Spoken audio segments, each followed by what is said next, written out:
काय ग तागडे का बरं हे झाड तोडती? एवढं मोठं वाढलंय, फळ येतं या तरी तोडायली. अहो आजी, हे बघा किती वाढलंय ते झाड. सगळा पाचोळा झालेला आहे इथे आणि पक्ष्यांचा पण चिवचिवाट निसता कल्ला आहे. काय करतात एवढं सगळं घाण रोज कोण आवडेल ते? तर म्हणून मी हे झाड तोडते. आजी, इथं आहे जरा सावली, म्हणजे थोड्या वेळ 2-3 तासासाठी गाडी लावते इथे.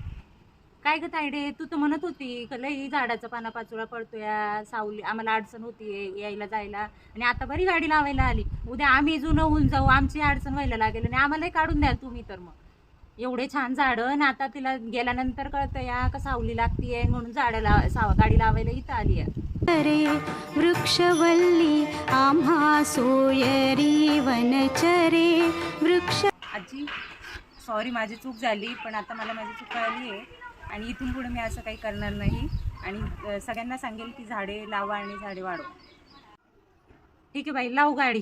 आणि जरा विचार करा, म्हाताऱ्या माणसांचाही करा आणि जुन्या झाडांचाही करा. बघा मित्रमैत्रिणींनो, आज आजींकडनं आपल्याला काहीतरी शिकायला मिळालं आहे की झाडं आपल्यासाठी किती महत्वाचे आहेत. त्याच्यासाठी आपण झाडं तोडण्यापेक्षा आपण झाडं लावण्याकडे जर लक्ष दिले तर आपल्यासाठी, आपल्या येणाऱ्या पुढच्या पिढीसाठी खूप जास्त चांगलं असेल. त्याच्यामुळे सगळ्यांनी आपण झाडाची किंमत आपल्याला उन्हात गेल्यावर जशी कळते किंवा उन्हाळा लागल्यावर सावलीची किंमत कळते, त्याच्यामुळे आपण सर्वांनी आपले जे जुने झाड आहेत ते जपले पाहिजे आणि नवीन झाडं लावले पाहिजे.